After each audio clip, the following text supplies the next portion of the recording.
Kasus Venezuela memberikan satu pelajaran penting, bahwa tidak ada negara yang terlalu besar untuk dipermalukan jika ia terlalu lemah untuk mempertahankan dirinya sendiri. Indonesia memang bukan Venezuela, tapi mari kita jujur, apakah kita benar-benar solid sebagai sebuah negara? Karena dalam politik internasional tidak ada belas kasihan bagi negara yang lemah.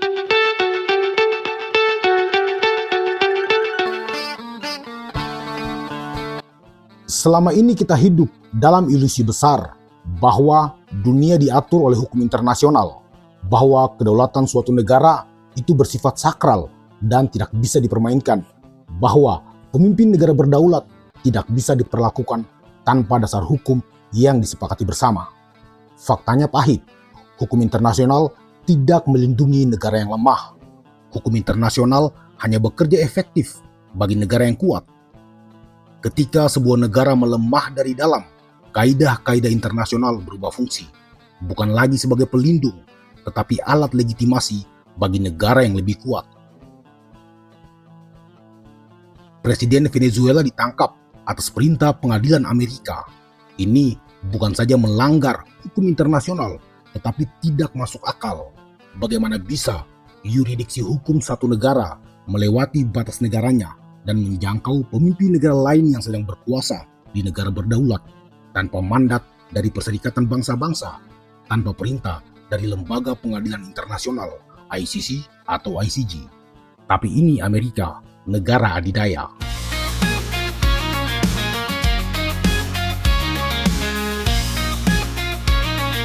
Jika kita melihat ini lebih jauh, memang dalam tradisi politik luar negeri Amerika Serikat, mereka memiliki klaim sepihak yang dikenal sebagai doktrin Monroe, yaitu pandangan bahwa seluruh belahan barat atau keseluruhan benua Amerika merupakan wilayah kepentingan eksklusif bagi Washington, dan setiap perkembangan politik yang dianggap mengganggu stabilitas kawasan dapat diperlakukan sebagai ancaman terhadap kepentingan nasional Amerika Serikat.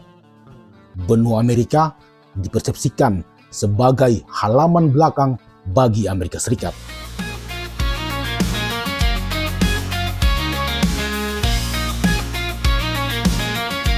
Tapi, jika Amerika Serikat benar-benar ingin mengamankan halaman belakang rumahnya secara konsisten dengan doktrin ini, maka dalam logika geografis, target paling masuk akal adalah Kuba. Kuba hanya berjarak sekitar 150 km dari pantai Florida. Kuba berada tepat di depan pintu rumah Amerika. Kuba bahkan pernah menjadi ancaman nyata pada krisis misil di tahun 60-an. Tetapi faktanya yang saat ini ditekan, dilemahkan, dan diposisikan sebagai negara bermasalah justru Venezuela, negara yang tidak berbatasan langsung dengan Amerika Serikat, negara yang tidak memiliki senjata pemusnah massal, negara yang tidak menjadi basis militer asing, dan tidak menempatkan ancaman militer langsung terhadap Washington. Jelas, ini menunjukkan satu hal penting. Tujuan utama penangkapan Maduro adalah kombinasi antara kepentingan ekonomi strategis, khususnya energi atau minyak, dan tingkat kerapuan internal sebuah negara. Venezuela memiliki cadangan minyak terbesar di dunia, lebih besar dari Arab Saudi dan Rusia. Minyak Venezuela bukan hanya sumber daya ekonomi, tetapi aset strategis global. Dalam kondisi negara yang solid, minyak bisa menjadi instrumen kekuatan nasional. Namun, dalam kondisi negara yang rapuh, minyak justru berubah menjadi beban geopolitik. Negara yang kaya minyak, tetapi institusinya lemah, elitnya korup, militernya tidak solid, dan ekonominya bergantung pada ekspor mentah, menjadi target ideal. Bukan untuk diserbu secara total, tetapi untuk ditekan dan dikendalikan melalui sanksi, delegitimasi politik, serta operasi militer terbatas. Atau dengan kata lain, doktrin Monroe hari ini tidak lagi dijalankan dengan invasi terbuka, tetapi dengan logika yang lebih dingin. Siapa yang rapuh, dialah yang aman untuk ditekan. Siapa yang kaya sumber daya, tetapi lemah dari dalam, dialah yang sah secara politik untuk diamankan.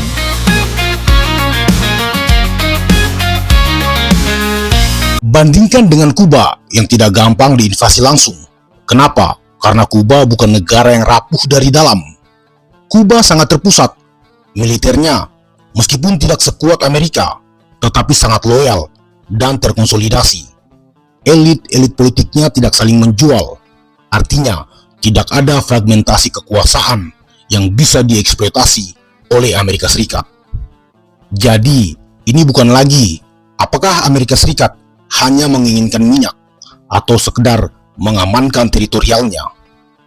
Justru mengapa dua tujuan itu bertemu di Venezuela? Jawabannya satu, karena Venezuela terlalu lemah untuk melindungi dirinya sendiri. Oposisi politik Venezuela tidak solid, bahkan saling menjual. Nicolas Maduro tidak mungkin bisa ditangkap tanpa tangan-tangan dari dalam. Artinya, ada pengkhianat dalam operasi penangkapannya. Lagi pula, kekuatan militer Venezuela tidak terkonsolidasi dengan baik. Belum lagi, institusi negara yang sudah kehilangan kepercayaan publik, sehingga membuat masyarakatnya terbelah. Yang paling utama, ekonomi mereka sudah berada di zona merah. Aspek-aspek inilah yang dieksploitasi oleh Amerika Serikat. Lembaga negaranya dibeli, elit-elit politik yang haus kekuasaan dibiayai dan dikendalikan. Ironisnya, dalam operasi itu tidak ada satupun tentara Amerika yang menjadi korban. Begitu mudah, mulus, tanpa kendala. Pertanyaannya sekarang adalah, jika Venezuela bisa diperlakukan semudah itu, maka negara mana lagi yang cukup lemah untuk diperlakukan seperti itu? Indonesia memang bukan Venezuela, tapi mari kita jujur, apakah kita benar-benar solid sebagai sebuah negara? Elit-elit politik kita sibuk mengejar kekuasaan. Hukum kita dipersepsikan tajam ke bawah, tapi tumpul ke atas. Bagaimana ketika institusi negara kehilangan kepercayaan publik? Apalagi akses sumber daya di Indonesia hanya dikuasai oleh segelintir orang. Di titik itu, ancaman tidak datang dalam bentuk invasi besar. Ancaman datang dalam bentuk narasi. Negara ini bermasalah, elit-elitnya problematik, hukumnya tidak bisa dipercaya. Dan begitu narasi ini menjadi mapan, kedaulatan mulai diincar oleh pihak-pihak luar dan dinegosiasikan dengan para elit-elit korup. Kasus Venezuela memberikan satu pelajaran penting, bahwa tidak ada negara yang terlalu besar untuk dipermalukan jika ia terlalu lemah untuk mempertahankan dirinya sendiri. Kedaulatan tidak hilang dalam satu malam, tetapi tergerus secara perlahan. Lewat konflik elit, lewat hukum yang kehilangan wibawa, lewat negara yang dikuasai oligarki. Hari ini Venezuela, dulu pernah ada Libya, Irak, Palestina, Tibet, Ukraina, Armenia, dan masih banyak lagi. Besok bisa siapa saja, bahkan bisa kita di sini. Jika kita masih belum berbenah dengan percaya bahwa moral hukum internasional akan secara otomatis melindungi kita dari terkaman atau mangsa negara-negara kuat, maka artinya kita belum belajar apapun dari sejarah. Venezuela bukan anomali, Venezuela adalah peringatan. Dan dalam geopolitik, peringatan yang diabaikan hampir selalu dibayar dengan harga yang sangat mahal. Pada akhirnya, ini bukan lagi soal Venezuela atau soal Amerika. Ini adalah soal menjadi negara kuat atau menjadi negara lemah yang dimangsa, ditindas, dan dihinakan. Ini tentang satu hukum besi dalam politik internasional, bahwa tidak ada negara yang dijatuhkan dari luar jika ia tidak lebih dulu rapuh dari dalam. Negara besar tidak perlu mengirimkan bom jika ekonomi kita sudah runtuh. Mereka tidak perlu mendapatkan pasukan jika elit-elit politik kita sudah saling menjual. Mereka juga tidak perlu perang jika negara sudah kehilangan wibawa atas rakyatnya sendiri. Pertanyaannya sekarang bukan lagi soal Venezuela. Pertanyaannya adalah, apakah kita sedang membangun negara yang kuat dan solid, atau sedang sibuk melemahkan diri kita sendiri? Karena dalam politik internasional tidak ada belas kasihan bagi negara yang lemah.